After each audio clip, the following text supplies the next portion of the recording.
Bonjour, bonsoir, comme dirait le meilleur consultant de sport français. On se retrouve pour un nouvel hors-série de cette saison 2 de Chapitre Sportif, le podcast dédié à la littérature sportive. Avant de démarrer, petit temps mort promo habituel.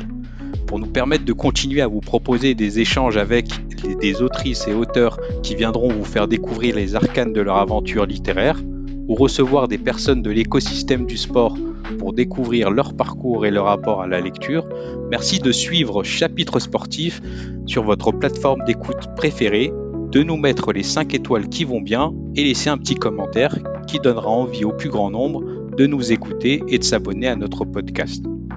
Tous les liens sont disponibles sur notre Linktree, repris en bio sur notre compte X @chapitre sportif, tout au singulier est attaché, ainsi que dans la description de ce hors-série. Petit geste pour vous, mais ô combien important pour notre visibilité. Fin du temps mort. Aujourd'hui, c'est un hors-série particulier pour moi. C'est l'une des personnes que j'avais ciblées en premier lors du brainstorming de la mise en place du format hors-série. Ses punchlines sont aussi précises qu'un coup franc de Juninho à Gerland, son humour est aussi juste et percutant qu'un slalom de Kabenwebe, qu'il soit en mode sniper ou sérieux, ses analyses nous régalent et sont à consommer sans modération. Monsieur Sofiane, comment vas-tu? T'en fais beaucoup trop. Ça va, Rafik? Ça va très bien. Merci beaucoup pour l'introduction. Merci à toi. Et salut à tout le monde, hein, ceux qui nous écoutent. Ravi de participer en tout cas. Ravi de participer parce que, bon, pour moi, c'est pas naturel de faire du un contre un comme ça en interview. Mais j'apprécie beaucoup ce que tu fais. J'ai vu que tu avais passé Elton avant moi et donc ça m'a un petit peu titillé. Donc je me suis dit, je peux pas laisser passer ça, il va falloir que je rétablisse les choses, je remette les choses en ordre. Et en tout cas, voilà, bravo pour ton taf et c'est un plaisir d'échanger avec toi. Un grand merci à toi. Et je suis pressé et à la fois content de passer un petit moment en ta compagnie et de redécouvrir ton parcours et voir un peu ce que la lecture a pu t'apporter dans ton cheminement pro et perso. Mhm. Comme pour débuter, donc ça va se passer comme d'habitude en 3 temps. On a un petit bloc d'introduction où on va on va te faire redécouvrir aux personnes qui vont écouter cet épisode. Un petit bloc central, on va dire ça comme ça, qui permet de découvrir un peu ton cheminement pro-perso et ton rapport à la lecture. Et après, on terminera et on clôturera l'épisode avec les petites questions traditionnelles qu'on a sur le format hors série. Mhm. Alors, Très bien. pour commencer, Monsieur Sofiane, qui es-tu? Qui êtes-vous? Vous avez la parole. Sofiane Zouaoui, j'ai 35 ans, je suis né à Lyon, fier supporter, allez, on va dire suiveur de l'Olympique lyonnais. J'habite à Paris depuis 10 ans maintenant pour des raisons professionnelles, mais mon cœur est toujours à Lyon, ça c'est pour ma communauté que je le dis. Et voilà, je suis chef édito et social media sur Winamax TV depuis maintenant 4-5 ans. J'ai fait du community management aussi au début. J'ai fait chargé de communication dans un club de football au tout début de ma carrière professionnelle qui s'appelait Lyon-Duchère. Donc je salue, quartier difficile, mais quartier où j'ai énormément appris professionnellement et humainement. Et voilà, intervenant dans l'émission d'ALZ de Zach Nani avec les gars autour de l'OL. Et je pense que c'est un bon résumé de qui je suis. Après, on aura le temps de détailler un petit peu, mais mon rapport au foot, etc., à la lecture, comme tu dis. Mais je pense que c'est un bon résumé. On va rester sur ça pour le moment. Très bien. Et je vais me permettre un peu de développer, essayer de développer un peu cette présentation succincte et de Mhm. qualité. Euh, Concrètement, ton taf, ça consiste en quoi, chef édito, pour que un peu. Euh, alors, en gros, c'est donc Winamax a une web télé Mhm. où il y a 8 sports différents, plus du poker, qui sont traités donc au quotidien. Alors toutes les émissions ne sont pas dispo au quotidien. Il y en a certaines qui sont dispo sur un temps hebdomadaire, d'autres de manière quotidienne.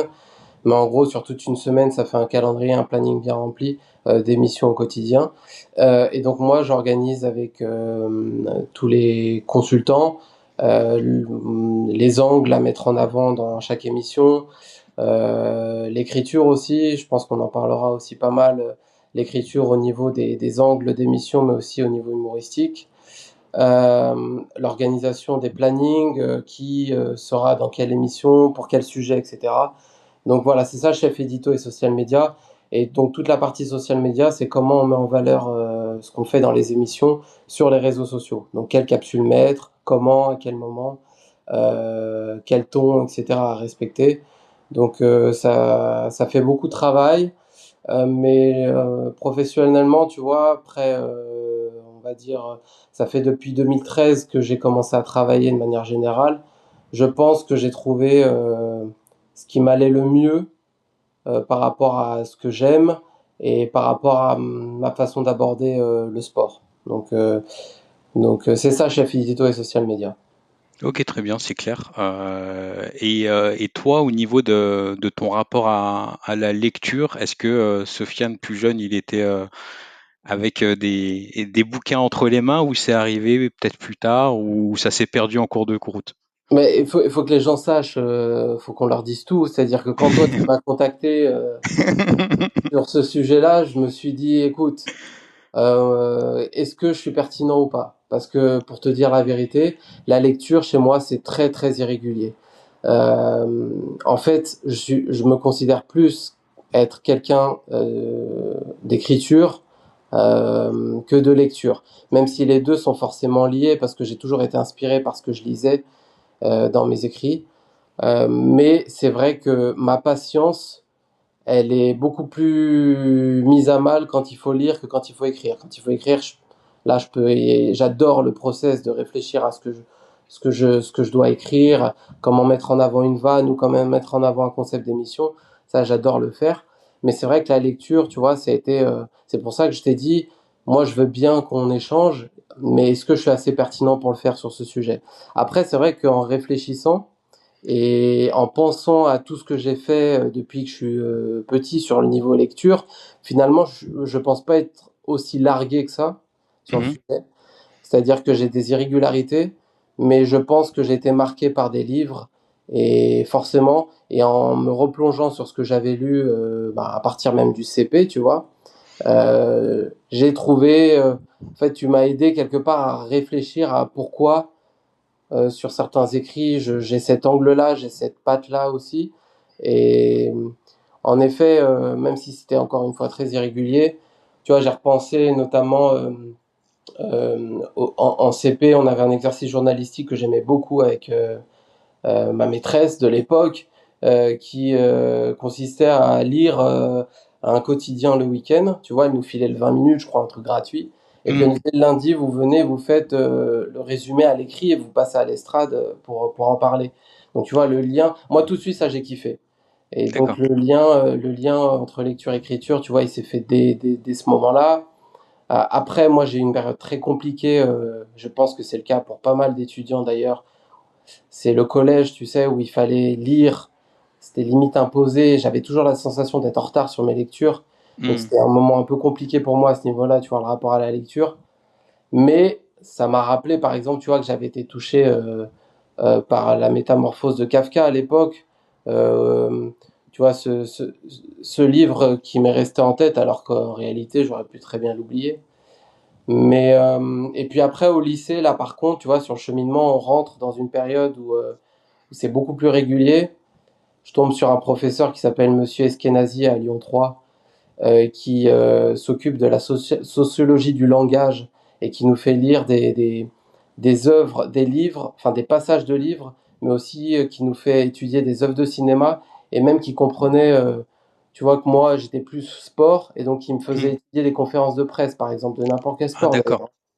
Donc la lecture aussi m'a beaucoup aidé à ce niveau-là. Donc cheminement irrégulier, mais au final, tu vois, on arrive à se reconnecter en réfléchissant un petit peu, on arrive à se reconnecter à certains moments sympas. Ben, ce qui est important aussi, ce que tu viens de dire sur la rencontre de ton prof à Lyon 3, c'est qu'il adapte, il arrive à t'amener là où il veut en adaptant l'angle qu'il faut adopter pour que tu puisses monter dans le train, entre guillemets, quoi. Donc, Ouais, il a été sympa. très. Mais c'est pour ça que je le cite lui, parce que tu vois, on était dans une classe où donc j'étais en licence information communication. Après, j'ai fait un master information communication, et donc c'était très théorique sur les premières, notamment en licence. Et je sais, c'est juste comme ça, mais c'était une classe qui était à 80% composée de filles. Et D'accord. donc, tu vois, intégrer le football, moi j'étais le seul à aimer le football en fait, hein. Évidemment qu'une femme D'accord. peut aimer le foot, mais c'était pas le cas dans la classe, hein, j'étais le Hmm. seul. Donc c'était très très féminin, et lui il a réussi, tu vois, à chaque fois à aller sur des sujets qui touchaient les élèves de manière personnelle, et puis après tu découvres même l'univers d'autres personnes dans ta classe qui ne sont pas du tout, qui est pas du tout ton univers. Et j'avais adoré en fait l'angle d'étudier la lecture vraiment d'un point de vue sociologique, tu vois, les mots vraiment, ce que veut dire l'auteur, etc., ce qu'il cherche à nous faire comprendre. Et lui, en plus, Monsieur Eskenazi, si vous tapez hein, sur Internet, c'est vraiment un crack à ce niveau-là. Donc j'ai eu beaucoup de chance de l'avoir lui. Ça m'a ouvert des perspectives différentes sur la lecture. Euh, Même si je lisais déjà pas mal d'articles de sport à l'époque, j'aimais beaucoup ça. Mais c'était bien aussi que lui nous rentre dans un truc où il fallait étudier le texte. Et Hmm. ça, c'était super intéressant. Parfait. Et actuellement, du coup, est-ce que tu trouves un peu le temps de lire ou t'es dans une période où t'es plus sur quand je dis lecture, c'est de lecture au sens large, hein, pas forcément un Hum, bouquin. hum. Voilà. Si, si, là, c'est peut-être le meilleur moment parce que j'ai des bouquins là, en lecture parce qu'il y a des amis qui ont sorti le dictionnaire du football, Ouais, parfait. Christophe Kuchli Philippe notamment. Gargov, ouais. Ouais, exactement. Et Philippe Gargoff. Donc eux, c'est vrai que j'ai toujours été motivé par lire leurs bouquins parce que je les connaissais, mais aussi parce que c'était super intéressant. Hmm. Donc ils avaient fait notamment comment regarder un match de football, les numéros 10 aussi, le 10 et du 10, les entraîneurs évolutionnaires. Donc là, pour le coup, ça tombe bien parce qu'ils ont sorti un livre, donc je suis dessus. Et on a aussi reçu au bureau le livre de Carlo Ancelotti, The Dream, où Hmm. j'ai commencé il y a 2 jours. Et je suis sur la première partie où il parle de l'AC Milan. Donc là, tu vois, je vais pas mentir, hein. C'est très rare que je sois dans une période comme ça. D'accord, Mais si tu me concèdes la lecture de la presse, pour le coup, ça c'est tous les jours et tout le temps. d'accord. Que ce soit l'équipe notamment. J'ai une grosse période autour de 2015, peut-être qu'on en parlera, mais autour de Bielsa. Donc tu vois, toute cette période-là sur l'écriture, sur la lecture, sur les articles de presse ou de sites comme la Grinta par exemple, j'avais plus de temps à cette époque-là. Mais aujourd'hui, pour le taf, je suis obligé de continuer à le faire, même si j'ai moins de temps. Hmm. Ouais, en mode veille pour ben, tes éditos, enfin Ouais, les sujets à traiter et tout ça, t'es obligé d'être en veille, quoi, sinon c'est pas possible. ouais, ouais, c'est sûr. Et en plus, pour être pertinent, tu vois, parce que d'accord, je veux bien faire le guignol sur les réseaux sociaux à trouver des angles, etc. Mais la vérité, c'est que si tu es à côté, ça marche pas. Donc, et puis même pour le taf, nous, enfin moi je bosse avec des mordus de sport, avec un Hmm. S. Je peux pas être ridicule en fait et être à l'envers. Donc, tu vois, que ce soit sur le football et puis après sur les autres sports, parce que ça m'a obligé à le faire sur les autres sports. Évidemment que je suis obligé d'être. Et en plus, je kiffe, hein, Hmm. parce qu'il y a des articles très intéressants variés, notamment sur l'équipe, parce que je trouve mon plaisir dans les autres sports maintenant, ce qui n'était pas le cas avant avec la lecture. Tu vois, donc non, non, obligé de rester à la page.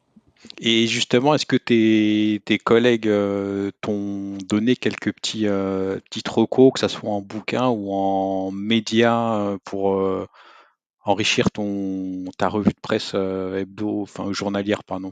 Je pense qu'on a les mêmes, mais c'est vrai Mhm. que par exemple, un gars que tu as reçu comme Elton, il a pas mal de références même étrangères, parce que lui ne reste pas que sur la France. Après, non, c'est plutôt de la recherche personnelle. Comme je t'ai dit, j'ai encore des restes de la période 2015 où j'aimais bien lire des articles fouillés à cette époque-là. Je reste toujours attentif à bon Bielsa. Le truc là, c'est qu'il est parti en Uruguay, donc c'est un petit peu plus loin pour nous. Mais j'ai toujours gardé cette envie tu vois, tactique notamment. Même si c'est pas du tout mes angles sur mes tweets, mais la vérité c'est que j'adore ça. Mhm. Après, je vais pas te faire une analyse tactique comme beaucoup le font extrêmement bien, mais ce qui est sûr, c'est que cette époque-là, autour de 2015 avec Bielsa, tu vois, ces conférences de presse que je mangeais, traduites par, comment il s'appelait, pardon, il s'appelait Romain Laplanche, celui qui traduisait Ouais. les conférences de presse, notamment sur Twitter. Là, l'aspect tactique, avant 2015, pour moi, c'était très fouillis. Après 2015, après Bielsa, on entre dans un truc où j'ai envie de savoir pourquoi une équipe joue comme ça, pourquoi le match que je viens de voir, il s'est déroulé de cette façon-là. Et donc, tu vois, tous les articles tactiques, notamment sur l'équipe avec Dan Perez qui le fait très très bien, ça, je le mange très très facilement. Donc, et après, ça peut m'arriver d'aller sur The Athletic notamment, Mm. parce qu'ils sont très bons à ce niveau-là aussi. Donc même si c'est pas mes angles, encore une fois, de publication, tu vois, tactique, j'adore ça, vraiment. Donc quand je recherche un truc, c'est plutôt sous cet aspect-là, on va dire. Très bien. Et pour revenir aussi un peu à la genèse de ton rapport avec le foot, Ouais. comment t'es tombé dans la marmite du ballon rond? Bah, en fait, j'en avais déjà parlé, mais j'ai un rapport au foot un peu distant. Non, quand je dis distant, c'est pas pour me la raconter en mode je suis au-dessus des autres Mm. et je suis pas engagé. Non, je suis quand même engagé quand je regarde l'Olympique Lyonnais. Mais c'est vrai que mon père, quand il m'amenait au stade, il avait pas ce truc. Alors il m'a amené très tôt, hein, donc j'ai aimé le foot très rapidement. Mais il avait pas ce truc. J'ai pas ressenti chez lui un instinct de supporter fou, quoi. C'est-à-dire Mm. qu'au stade, il était très calme. Il m'a jamais pris la tête avec le foot. Il m'a amené aux entraînements, mais il m'a jamais dit il faut que tu fasses ça ou il faut que tu aimes le foot. Il me l'a fait vraiment. Ça a été vraiment très naturel. Et donc le rapport qu'il a, et aujourd'hui Lyon, il en a rien à foutre, vraiment. Alors que, non, non, mais c'est vrai, tu vois, le sport, il ne les suit même plus. Donc c'est la façon dont il avait ce rapport avec le club, bah j'ai le même, vraiment. Et donc je pense que ça m'a aidé à être détaché aussi un petit peu sur mes vannes. C'est-à-dire Mhm. que moi, ma façon de vivre le club et le foot, c'est vraiment ce truc de second degré, tu vois, et puis ça m'a bien, et puis Lyon m'a très très bien ça me correspond très très bien l'OL, parce que c'est un club où quand j'étais gamin, c'était Bernard Lacombe qui commentait les rencontres sur OL TV et il déchirait les joueurs. Et donc j'ai D'accord. toujours kiffé, j'ai toujours aimé cette distance. Tu vois, on aime le club. Moi, j'aime l'OL, mais sincèrement, on perd. Une heure après, j'ai oublié, ou en tout cas, ça me fait plus mal du tout. Et je suis capable d'en rigoler, etc. Et puis, ça reste que du sport de toute façon. Donc, j'adore le foot, j'aime ça, mais j'ai un rapport depuis toujours qui est, tu vois, un peu distant, un peu second degré. Et ça fait 10 ans en fait que j'en parle de cette façon, donc j'ai pris l'habitude maintenant. Très bien, ok. Et du coup, on va faire la petite transition parce que tu as évoqué le sujet deux fois. D'où vient cette, on va dire cette intrigue, pas cette intrigue, mais c'est cette curiosité vis-à-vis de, comment il s'appelle, Mister Bielsa. Aucune idée. Je te dis sincèrement, je sais pas du tout. Euh, mais il m'a tué. Vraiment, il m'a tué. Pourtant, tu vois, c'est pas mon club, l'Olympique de Hmm. Marseille, c'est pas du tout mon club. Même si tu vois, j'adore la Ligue 1. C'est-à-dire que moi, je trouve un intérêt vraiment. Ça veut pas dire que j'aime tous les clubs de Ligue 1, pas du tout. Mais je trouve un intérêt dans chaque club. J'adore ce qu'est la Ligue 1. J'adore l'histoire des clubs de Ligue 1. Il y a des clubs que j'aime beaucoup qui ont rien à voir avec moi, genre Auxerre, tu vois. Donc, euh, j'arrive en tout cas à m'attacher à des coachs hors de l'Olympique Lyonnais. C'était le cas avec Lucien Favre aussi quand il est passé à Nice, même Mhm. avec ses défauts, tu vois. Et donc avec Bielsa, pour le coup, c'est une vraie révolution parce que avant, je regarde les matchs bien sûr avec plaisir, mais sans vraiment essayer de les comprendre. Avec lui, j'ai un mec qui vient et qui me dit, moi je fais ça et je vais te montrer que sur le terrain, ça va être exactement ce que j'ai dit dans ses défauts aussi, hein. Tu vois, Mhm. caricature ses défauts. Et puis après, il y a eu un truc, moi, c'était super important, même au niveau professionnel, c'est de me dire que des mecs peuvent être extrêmement intéressants en interview, en conférence de presse, que ce soit sur le sport et même en dehors, tu vois, sur la philosophie de vie, etc. Et quand je fais avec Winamax ma première interview longue avec Jean-Marc Furlan, j'ai ça en tête. Et d'ailleurs, c'est le meilleur moment que j'ai eu personnellement avec un coach, hein, même si Jean-Marc Furlan n'est pas Marcelo Bielsa. Mais, j'ai eu un attachement pour ce gars, pour ce qu'il proposait sur le terrain, pour sa philosophie de vie, pour le respect qu'il avait quand il parlait de football, le respect qu'il avait pour les spectateurs, parce qu'il essayait toujours d'expliquer, et puis pour sa névrose aussi. Je le trouve complètement dingue, vraiment. Et tu vois, je te parlais de philosophie de vie, sa façon aussi de refuser d'être moyen, ça j'adore ça aussi, tu vois. Et donc ouais, Bielsa, c'est un tournant, mais je l'ai dit plein de fois, hein, c'est vraiment, c'est sincère, parce que pour me taper des articles, comme je te disais à l'époque, il y avait un article, le plus fou article que j'ai lu, c'était Le Stratège et le Fou, qui était sur un site qui s'appelait Ulysse, qui a disparu malheureusement, mais en gros qui expliquait les débuts de Bielsa à News, et il expliquait en gros comment il a fait monter une génération de joueurs avec Pochettino, Gamboa à l'époque. Et déjà, ça faisait très Football Manager, et vu que je suis fan de Football Manager, c'était top.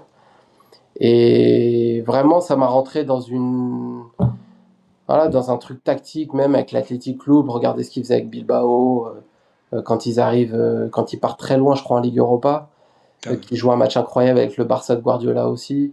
Donc, il a changé énormément de choses. Enfin, personnellement, c'est un tournant. Voilà. Et du coup, toi, au niveau pro aussi, quand tu t'engages et au quotidien, pour toi, c'est à fond, le curseur à fond et pas en mode moyen, quoi. Et au niveau de toi, quand tu analyses une rencontre, est-ce que tu as une méthode précise ou c'est pas cadré et c'est un peu free flow? Bah, ça dépend quand. Quand je faisais du plateau, parce que là j'en fais de moins en moins en réalité, quand je faisais du plateau 4-5 fois par semaine, voire plus quand j'avais RMC en plus, là tu peux pas être à l'arrache au niveau des matchs, donc je me prenais des notes quand même sur les rencontres. Il m'arrivait aussi de revoir les matchs que j'avais déjà vus, ce qui est plus trop le cas aujourd'hui, hein, je te mens pas. C'est que moi, une fois la rencontre, j'ai pas besoin de la regarder à nouveau, puisque je vais pas en plateau. Euh, mais la méthode a évolué parce que c'était beaucoup plus fouillé avant, beaucoup plus noté avant. Et aujourd'hui, c'est plus des discussions entre gars quand on regarde la rencontre. Bon, on est sur WhatsApp, on essaye de voir si on a le même avis. Évidemment, on se chambre aussi si ça fait partie. S'il y a un club supporter, s'il y a un consultant pardon, qui a un club qui supporte qu'il joue. Mais c'est plus des échanges entre nous comme ça. Et puis. Euh, c'est plus à l'arrache, je te dis sincèrement, que par rapport à avant, où je faisais du plateau. En revanche, les gars, tu vois, quand ils sont en émission, eux, pour le coup, ils ont une vraie méthode, bon, un peu différente chacun, mais ça note énormément. Ils ont une mémoire aussi de malade mental, vraiment. Ah ouais, Donc, eux, ils savent comment faire. Mais moi, pour ma part, non, sur le visionnage des matchs, le seul truc que je m'interdis, c'est de regarder 2 matchs à la fois. Voilà, c'est tout. Le reste. ouais, d'accord, ok. Et pour revenir un peu à la personne que tu avais citée, ton prof, donc je note que c'est une des personnes qui a marqué un peu ton parcours pro et perso aussi. Et la trajectoire professionnelle, c'est pour moi deux courbes, le Mhm. timing et les rencontres que tu peux avoir avec les personnes qui te donnent des opportunités à savoir saisir. Toi, quels sont, selon toi, dans ton parcours, les moments clés et les personnes clés sur ta trajectoire professionnelle? Donc j'ai cité notre ami Eskenazi et je te rajoute le premier job que j'ai eu, je te l'ai cité tout à l'heure, c'était à la Duchère, au club de football de Lyon-Duchère. Je pense, alors le président de l'époque, c'était Mohamed Tria. Donc je pense que lui était très important professionnellement parce que je sortais d'école. Et tu sais, pour avoir le premier job, et je le vois parce qu'il y a beaucoup d'étudiants qui nous écrivent, Mhm. pour avoir le premier job, c'est très compliqué. Tu as toujours l'impression déjà d'être un imposteur ou de pas avoir les capacités de le faire. Tu sais aussi que tu es dans un milieu où tu pars presque à égalité avec énormément de personnes. Donc le premier job, c'est vraiment très très compliqué. Lui, il m'a fait confiance à la sortie des études. Alors ça a commencé par un stage en chargé de communication. Euh, et après, ils ont créé un poste pour moi, parce que le poste n'existait même pas. Et ils ont créé un poste de chargé de com à la fin de mon stage, donc il m'a fait confiance à ce niveau-là. Il m'a laissé une grande liberté aussi, parce qu'il savait que je maîtrisais bien déjà les réseaux sociaux à l'époque. Tu vois, je faisais énormément de choses, du graphisme un petit peu, j'allais prendre des photos, même des gamins le mercredi, ou Mhm. des matchs le week-end, donc c'était très formateur. Donc voilà, respect pour lui parce que c'était le premier. Après, évidemment, pareil, Winamax, pour le coup, était très important. Là aussi, ok, c'était un premier job, mais quand tu montes comme ça dans une grande entreprise, il faut toujours que, pour le coup, je me suis fait recaler de pas mal de trucs avant, hein, Winamax, hein. J'avais fait des demandes pour être CM dans pas mal d'entreprises. T'en as beaucoup qui te refusent, qui te répondent même pas. Donc, voilà, c'était très important. Et aussi la façon dont j'ai évolué dans la boîte, community manager au début, et puis après jusqu'à aujourd'hui chargé édito. Donc, il y a une confiance du taf, donc évidemment, je suis obligé de les citer. Et à l'intérieur, tu as des rencontres très importantes. Thomas était évidemment, si je le cite pas, il va me saouler. Donc, non, mais Thomas évidemment était très important, Thomas Bonavent, Mhm. parce que il vient d'un autre milieu, d'un autre métier, d'un autre type de métier. Tu vois, lui, il vient de l'art à la base. D'accord. Il a un profil très journalistique, ce que moi je n'ai pas. Il a une exigence très forte pour le coup, ça, on se rejoint tous les deux et on se pousse à ce niveau-là. Et je pense que même si au début ça fonctionnait pas très bien, Winamax TV, Winamax FC, on savait qu'on avait des idées qui pouvaient fonctionner si elles étaient bien mises en avant. Et donc lui, il a toujours des très bonnes idées. Et je pense qu'on se rejoint sur ça. Et on s'entend très bien. Et le deuxième, évidemment, toute l'équipe est très importante, hein. Mais Walid, forcément, Walid a aussi dans un style totalement différent. Mais Walid, la façon dont il a eu de mettre en lumière l'émission avec son style, avec son humour, je pense qu'on s'est beaucoup aidé tous ensemble, hein. Mais voilà, je pense que tu parlais de moments. C'est vrai qu'il y avait peut-être sur le digital, c'était la bonne période pour tout le monde de se retrouver à Mhm. ce moment-là et de faire un beau projet. Donc je pense que c'est très bien tombé.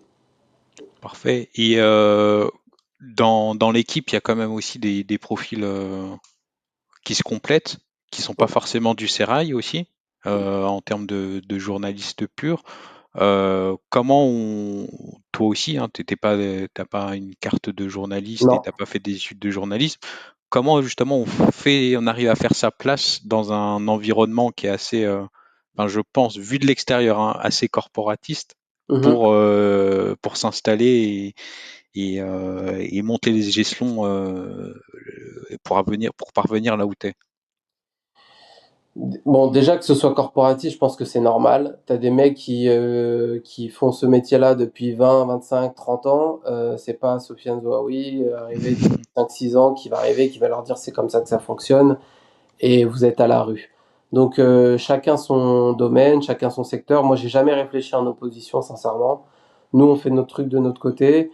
Je pense qu'on n'a jamais réfléchi. On s'est inspiré déjà de pas mal de personnes. Si tu parles à Walid, si tu parles à Thomas, moi, quand j'étais jeune, j'écoutais énormément l'after. Donc je pense qu'on est tous imprégnés de cette culture journalistique française qui est comme ça. Et après, on a fait notre sauce. On n'a pas cherché à faire une opposition, on a vraiment cherché à faire notre sauce et à faire ce qu'on aimait avec notre style. Donc, c'est normal que ce soit corporatiste. Et je pense que tu as besoin, comme de partout, de montrer que tu es capable de faire du journalisme sans être forcément un journaliste, quoi. Après, Hmm. chacun donne du respect ou non à ce qu'on fait, à nos réalisations, pardon. Mais nous, on considère que c'est du travail qui est respectable et qui essaye, en tout cas, de respecter le football et les différents sports. Donc c'est normal que ce soit corporatiste. Après, il y en a qui sont de plus en plus dans les rédactions. Walid, Thomas est à l'équipe. Walid est à RMC. Tidiane est à l'équipe aussi. Moi, j'ai fait un petit tour aussi chez RMC. Donc on n'a jamais senti, enfin je pense, globalement, on n'a jamais senti de réticence à intégrer des nouveaux. Je pense qu'ils comprennent aussi que ce nouveau mode d'expression et puis l'importance du digital sur les médias, c'est incontournable. Donc, comment dire, même si c'était pas sincère, c'est indispensable, je pense, même pour la rédaction. Donc nous, on n'a pas eu de soucis à ce niveau-là, sincèrement. C'est très bien. Et au niveau de tes éditos et comme ça s'appelle, de ton travail d'écriture, tu avais dit que c'était quelque chose qui te branchait bien et qui était important dans ton travail. Est-ce que les, entre guillemets, petites lectures que tu as pu Mhm. faire, elles ont justement alimenté ta plume ou pour toi, il n'y a pas de connexion trop forte entre les deux? Si, si, je pense que oui. Après, moi, c'était plus euh, l'écoute et les vidéos, pour le coup, sur l'humour, hein, je te parle. Hmm. Euh, Énormément d'humoristes que j'ai écoutés. Tu vois, le rythme des vannes, la façon dont tu fais une chute aussi. Je pense que c'est à force d'écouter plutôt qu'à force de lire. Enfin, pour ma part, ça a été comme ça. Hmm. Après, sur la lecture, comme je te disais tout à l'heure, je pense que tu es obligé d'être à la page parce que si tu veux être pertinent, pour le coup, que ce soit en humour ou ailleurs, hein, il faut que tu te renseignes, il faut que tu sois capable de lire différentes choses. Il y a aussi des sujets sur lesquels je sens que ça m'échappe, donc je me sens obligé de m'informer au maximum, sinon je me sens dépassé. Donc évidemment que la lecture c'était très important sur ma façon ouais, de parler football et de travailler avec la matière évidemment. Très bien, ok. Et comme vous avez habituellement une fréquence, on va dire, quotidienne en termes d'émissions et de sujets à traiter, comment vous arrivez à être pertinent tous les jours? Parce que c'est pas simple. Ouais, bien sûr. Bah, déjà, je pense que c'est l'objectif. Hmm. Numéro un, c'est d'être pertinent parce que tu peux être. En fait, c'est bâtard le foot, et d'ailleurs le sport, hein. C'est que tu peux être très pertinent sur un avis et puis avoir tort, hein. Hmm. Et puis, il y a des moments où tu n'es pas du tout pertinent et t'envoies un truc comme ça à l'arrache et puis tu as une chance incroyable et en fait le foot te donne raison.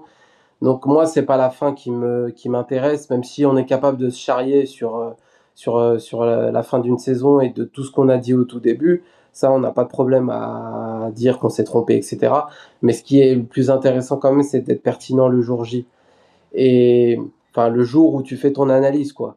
Après, elle est fausse, elle est pas fausse. Bon, bah, c'est le foot, hein, tu vois. Hmm. Mais au moins d'être pertinent, c'est-à-dire d'avoir vu les matchs déjà dans un premier temps, d'avoir étudié ton sujet, de venir avec une sincérité aussi. Arrêtez de mentir quand vous faites une analyse. S'il y a une équipe que vous n'avez pas envie de voir gagner, vous pouvez quand même le faire ressentir ou l'expliquer tout en étant pertinent. C'est pas gênant pour moi le côté subjectif dans le foot ou dans le sport. C'est pas un truc qui est gênant pour ma part du tout. Je déteste les faux semblants et il y a dans plein d'échanges tu les sens et puis c'est ça qui est gênant pour moi. Donc la pertinence, tu vois, ça va aussi avec subjectivité, ça peut aller. Et tu as même là, parce que moi je suis sur le réseau depuis plus de 10 ans, et pour le coup je vois bien comment ça évolue. Et là, il y a une zone en ce moment qui est sur la culture de l'instant, tu vois. Il ne faut pas faire de la culture de l'instant. C'est une horreur, c'est incroyable. Mais tu veux faire quoi dans ce cas-là? Tu veux faire la culture du passé, la culture du futur? Mais bien évidemment que tu es obligé de faire de la culture de l'instant. Comment on traite le football? Alors, j'ai bien conscience que quand tu fais au quotidien, et c'est aussi pour moi, c'est aussi la raison pour laquelle j'ai arrêté de faire du plateau, ou en tout cas que ça ne me dérange pas d'en faire moins, c'est Hmm. que c'est vrai, c'est dur d'être pertinent tous les jours. Ça, c'est très dur parce que Hmm. c'est fatigue. Et, Et c'est pour ça qu'avec les consultants, je fais très attention à ce que ça tourne un petit peu. Tu vois, quand il y en a un, il est un peu lessivé, on y va un peu plus doucement. Donc, c'est dur d'être pertinent tous les jours, en effet. Par contre, tu peux faire au maximum. Je pense que les gars font au maximum pour l'être. Mais tu es obligé d'être dans la culture de l'instant. Tu es obligé. Quand tu parles d'un match que tu viens de voir, comment tu veux ne pas être dans la culture de l'instant? Après, on peut mettre évidemment des formes. Mais si aujourd'hui je considère que Vitinha, c'est un des meilleurs milieux de terrain du monde, on est dans la culture de l'instant, mais j'ai le droit de le dire si j'ai des arguments. Mm. Voilà. Et puis si ça se trouve, dans 6 mois, il sera éclaté. Mais c'est pas très grave. Parce qu'au moment où on l'a dit, il y avait des raisons de le penser. Donc voilà, l'essentiel, en tout cas, je pense que c'est d'être sincère, de travailler, de pas, voilà, d'être subjectif un petit peu aussi, c'est important. Et je pense qu'avec ça, au moins, tu draines une communauté qui te suit et qui, même si tu te trompes et même si tu es un peu par moment moyen, parce que c'est le foot, elle te pardonne plus facilement, je pense. Et puis je pense que les personnes qui vous suivent au quotidien, ils viennent justement pour ça, pour cet avis tranché, cet Ouais, engagement, cette conviction qui est portée par toutes les personnes autour de la table. Sinon, bien sûr. voilà. Mais je comprends que par moment, ça saoule. C'est-à-dire que, tu vois, aujourd'hui, t'as un nombre d'émissions qui est très important. Aujourd'hui, toutes les émissions communiquent sur le digital. Tout le monde est sur les réseaux sociaux. Donc, tu vois, dans la journée, si tu es scotché à ton téléphone, tu peux voir 5-6 capsules sur le même sujet, d'émissions différentes. Donc, c'est pour ça, nous, on essaye à notre niveau de se démarquer. Mais je comprends que les gens qui consomment le football se disent des fois c'est trop. Vous en faites trop, il y a trop de contenu, il y a trop d'avis sur les sujets. Mais pensez à l'inverse. S'il y avait moins ou s'il y avait plus, tu sais, aujourd'hui, pour travailler aussi sur le tennis, aujourd'hui, sur l'analyse tennis, il y a très peu de gens. Et regardez un peu comme le sport, bon, qui connaît des difficultés post-Federer-Nadal, on est d'accord. Mais regardez comment l'actualité tennistique, elle est pas si dingue, elle n'inonde pas tant que ça Hmm. les réseaux. Et quelque part, c'est un danger pour ce sport-là. Moins t'en parles, plus il meurt.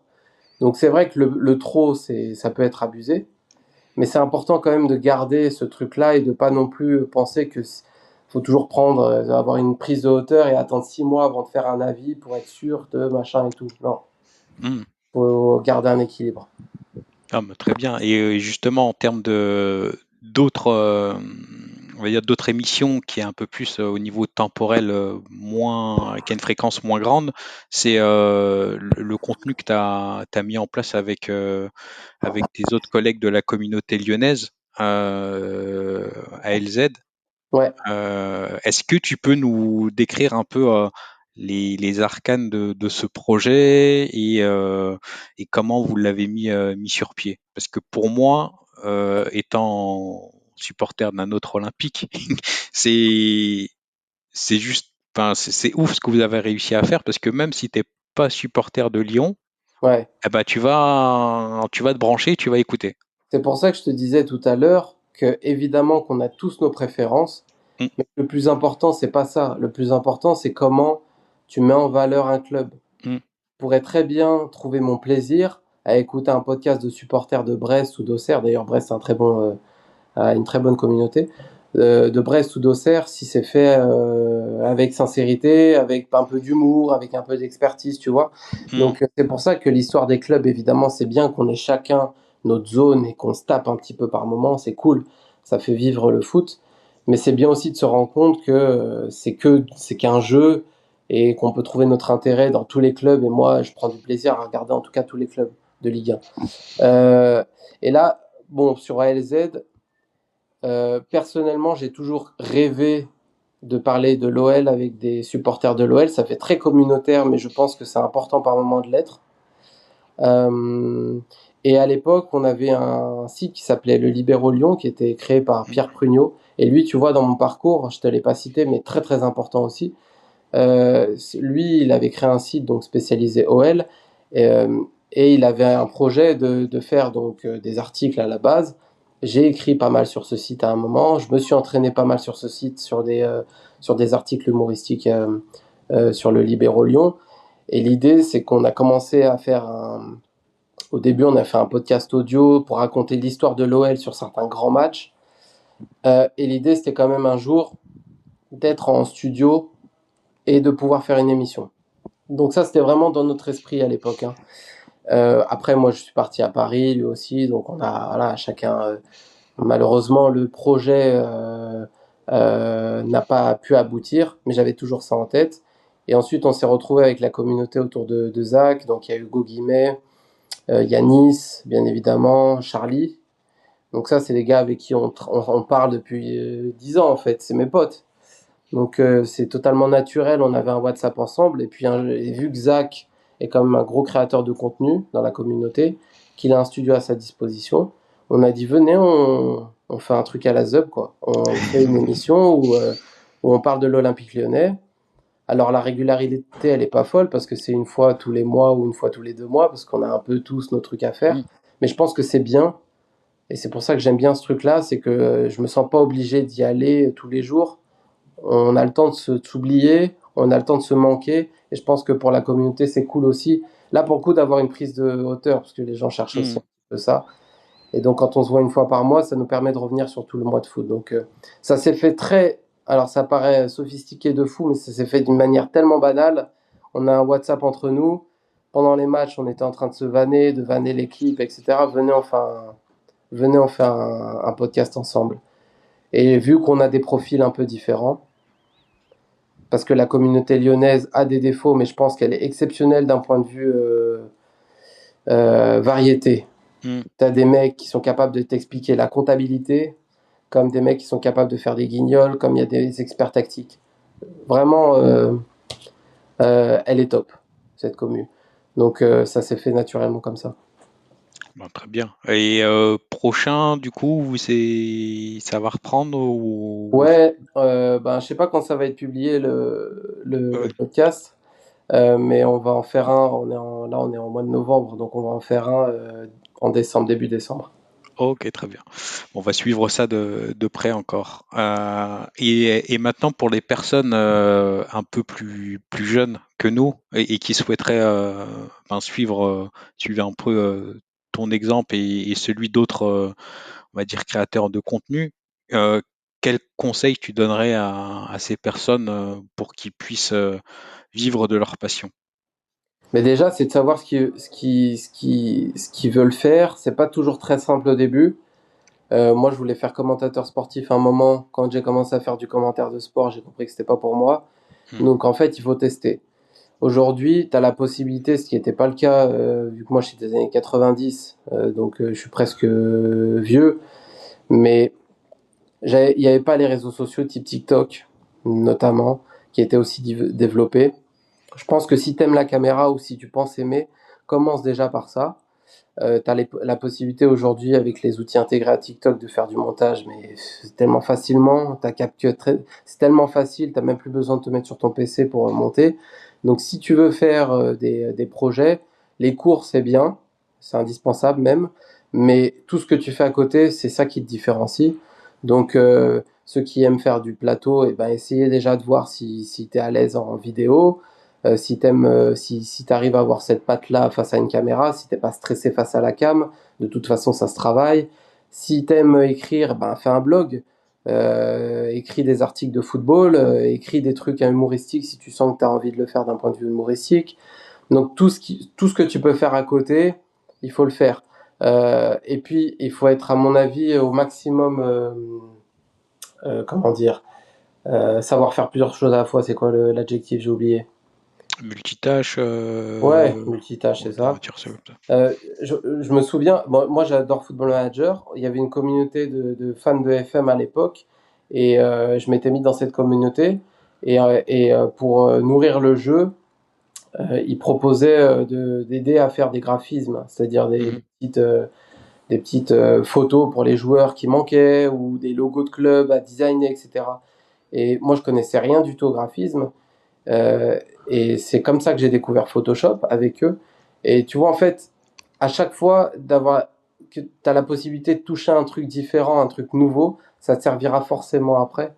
Et donc aujourd'hui, le journalisme, c'est pas seulement être sur un plateau et parler face à une caméra. Penser ça, ce serait une terrible erreur. D'autant plus que j'ai envie de leur dire que c'est un métier très précaire. Du jour au lendemain, tu peux te faire sauter. T'as des fois, enfin, ils le voient bien, tu as les journalistes qui vont être sur une chaîne et puis l'année d'après, les droits passent ailleurs. Donc, qu'est-ce que Mm. tu fais? Donc, faut faire très attention au bling bling et à croire que c'est top à tous les coups. Il y a plusieurs types de métiers dans le journalisme. Ce qui peut sauver, c'est ça, c'est de faire des trucs en dehors des cours, de tester beaucoup de choses. Et voilà, le problème, c'est qu'on est tous sur la même ligne de départ. Bon, si tu te contentes de rester juste sur les études, ce qui est déjà très bien, hein, c'est pas très différenciant. Donc voilà, faire au mieux. Ok, très bien. Très bien, bah, merci pour les petits tips. Maintenant, est-ce que tu peux nous dire, ben, du coup, toi, on va te retrouver à quelle fréquence sur Winamax TV, les projets à venir, est-ce qu'il y a des choses pas, pas annoncées aujourd'hui, mais que tu es en mesure de balancer en exclu ou pas forcément? Bah nous de toute façon, on cache rien, mais il y a Mm. des gros événements cette année autour de la CAN et de la Coupe du Monde, donc on se concentre évidemment sur ça. Donc on aura une quotidienne et puis des débriefs tous les jours pendant toutes ces deux compétitions très importantes. Après, évidemment, il y a tous les contenus qu'on a en tête et qu'on va développer durant l'année. Et sur ALZ, on a le projet, j'espère que ça va se faire, de pouvoir se rapprocher du club dans les Mm. prochains mois et de voir avec eux si on peut avoir des hors-séries. On travaille en tout cas sur ça pour avoir des LZ avec, pourquoi pas, tu vois, pour les 75 ans de l'OL, un invité ou se rendre sur place. En tout cas, nous, on a envie. Alors, je sais pas si le club a. Je pense que le club a un peu envie. Mm. Mais nous, on a le projet de faire des crossovers de ce type-là. Donc, j'espère que ça se conclura dans les prochains mois. Bah, on va dire d'un regard extérieur, vu le virage qu'est en train de prendre le club en termes de communication, se rapprocher de la fanbase, comme on dit, ça peut être que positif pour les deux parties. En tout cas, ils sont beaucoup plus ouverts que l'époque Jean-Mich. Et ça, Ah, et ça, on peut leur reconnaître quand même. Donc, je pense que ça servira. Voilà, nous, on considère pas qu'on est indispensable à l'Olympique Lyonnais. C'est pas ça du tout l'idée. Et on considère pas non plus qu'on est la voix de tous les supporters. Je hmm, me permettrai jamais de penser ça, mais je pense qu'il y en a pas mal qui se reconnaissent dans le programme. Je pense qu'on est le relais de quelques avis intéressants de certains supporters. Et de toute façon, nous, on est ouvert aussi à écouter d'autres avis, hein. On n'a pas la science infuse. Donc si ça peut passer par une mise en avant et si ça va à tout le monde, hein, hmm. ou en tout cas au maximum de supporters, si ça passe par une mise en avant par le club, par moment, nous on est chaud. Très bien. Et maintenant, on va passer aux deux questions traditionnelles pour clôturer l'échange. La première, c'est les recommandations lecture. Ouais. Est-ce que tu aurais trois bouquins à nous recommander et nous faire un petit pitch de promo pour donner envie à celles et ceux qui vont écouter ce podcast d'aller ouvrir ces bouquins? Eh ben tu vois là, Rafik, c'est là où je me suis dit merci parce que je pensais que je ne lisais pas. Et en fait, en regardant ma bibliothèque, j'ai retrouvé les livres qui m'ont le plus plu. Très bien. Je te note en désordre, hein, pour le coup. Oh, très bien. Odyssée du 10. Ah, Je te excellent. l'ai cité tout à l'heure. Mm. Évidemment, de toute la team autour de Christophe Kuchli, hein. Je crois que Raphaël Cosmidis l'avait aussi écrit et Philippe Gargot. Ouais, bah il y avait hop, attends, je vais le chercher à J'ai, côté. ouais, je Je crois l'ai qu'ils étaient les là. trois, hein. Il y avait quatre. Il y avait déjà donc Raphaël Cosmidis, comme tu dis, Christophe Ah, il y Kuchli, a Florent aussi, je suis bête. non, Julien Ah, Maumont ah, et, Julien Mounier. et encore Monsieur Gargov, Philippe, Ouais. qui était là. Bon, tous les autres sont bien, mais celui-là, c'est mon préféré, je pense, parce que tu as l'aspect tactique. Mm. Tu as l'aspect historique aussi. Tu as une nouvelle définition du poste parce qu'en fait, tu te dis un numéro 10, tout le monde sait, mais tout le monde ne sait pas ce que c'est. Et j'ai bien aimé l'angle, notamment, il y a une partie dans le livre où il explique qu'un latéral peut être un numéro 10 dans Mm. l'esprit. Et ça, j'aime beaucoup l'idée. Donc, je pensais à Hakimi, par exemple, même si lui, quand il se projette aussi interligne droit, donc c'est pas que dans l'axe. Mais j'aime bien l'angle de ce livre, vraiment. Et j'ai beaucoup aimé le lire. Donc j'ai celui-là, j'ai un autre qui est totalement différent et j'avais fait l'interview avec lui pour Winamax d'ailleurs, mais c'est Monsieur Giroud et ses Confidences. D'accord. J'adore ce bouquin aussi. Là, c'est vraiment une bio où il raconte, c'est Alexandre Alain qui l'a écrit avec lui, qui raconte en gros toute son histoire à la JOCR. Déjà de base, l'histoire, je la trouve complètement dingue, évidemment, comme beaucoup de gens, mais la façon dont il raconte les parcours en Coupe d'Europe notamment, les anecdotes, c'est un des meilleurs livres que j'ai lus en termes de bio, hein. Je te parle bio française. Évidemment, Giroud, voilà.